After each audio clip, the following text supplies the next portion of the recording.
नमस्कार दोस्तों, आपका स्वागत है। आज हम Deccan Transcon leasing limited IPO के बारे में एक विस्तृत समीक्षा करने वाले हैं। आइए जानते हैं। डेक्कन ट्रांसकॉन लीजिंग लिमिटेड का आईपीओ यानी इनिशियल पब्लिक ऑफरिंग बाजार में चर्चा का केंद्र बना हुआ है।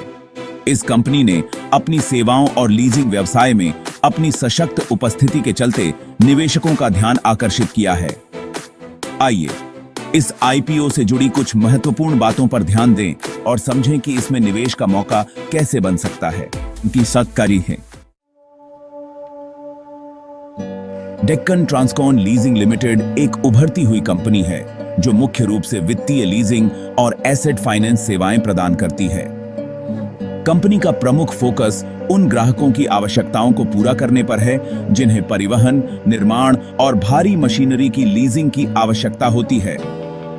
कंपनी ने अपने व्यवसाय में एक स्थिर वृद्धि दर्ज की है और फाइनेंशियल लीजिंग के क्षेत्र में एक भरोसेमंद ब्रांड के रूप में उभरी है। कंपनी का आईपीओ लाने का मुख्य उद्देश्य अपनी विकास योजनाओं के लिए पूंजी जुटाना है। डेक्कन ट्रांसकॉन लीजिंग लिमिटेड का लक्ष्य अपने मौजूदा संचालन का विस्तार करना, नए बाजारों में प्रवेश करना और अपनी तकनीकी आधार को सुदृढ़ करना है। इसके अलावा आईपीओ से प्राप्त राशि का उपयोग कंपनी अपने कर्ज का भुगतान करने और वर्किंग कैपिटल की जरूरतों को पूरा करने के लिए भी करेगी। डेक्कन ट्रांसकॉन लीजिंग लिमिटेड का आईपीओ उन निवेशकों के लिए एक सुनहरा अवसर हो सकता है जो वित्तीय सेवा क्षेत्र में निवेश करने के इच्छुक हैं। कंपनी की लगातार बढ़ती प्रतिष्ठा और फाइनेंस लीजिंग के बढ़ते मार्केट को देखते हुए यह आईपीओ निवेशकों के लिए अच्छे रिटर्न की संभावना प्रदान करता है। कंपनी का व्यापार मॉडल और विकास दर भी निवेशकों को आकर्षित कर सकता है।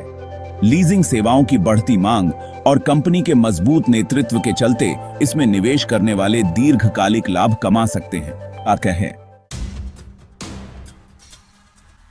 हर आईपीओ में कुछ जोखिम होते हैं और डेक्कन ट्रांसकॉन लीजिंग लिमिटेड भी इससे अछूती नहीं है। वित्तीय लीजिंग उद्योग में तीव्र प्रतिस्पर्धा और बाजार की अस्थिरता का प्रभाव कंपनी के व्यवसाय पर पड़ सकता है। इसके अलावा लीजिंग सेक्टर में नीतिगत बदलाव और ब्याज दरों में उतार चढ़ाव का सीधा प्रभाव कंपनी की आय पर पड़ सकता है। डेक्कन ट्रांसकॉन लीजिंग लिमिटेड का आईपीओ उन निवेशकों के लिए एक अच्छा अवसर हो सकता है जो फाइनेंस और लीजिंग क्षेत्र में अपनी पूंजी निवेश करना चाहते हैं। कंपनी की ग्रोथ संभावनाएं और इसका विस्तारवादी दृष्टिकोण इसे एक आकर्षक विकल्प बनाते हैं, लेकिन निवेशकों को इस आईपीओ में निवेश करने से पहले कंपनी के वित्तीय प्रदर्शन और बाजार की परिस्थितियों का बारीकी से अध्ययन करना चाहिए। इस आईपीओ के जरिए कंपनी अपनी भविष्य की योजनाओं को साकार करने के लिए एक ठोस आधार बना रही है और निवेशक भी इसका हिस्सा बनकर अच्छा लाभ कमा सकते हैं।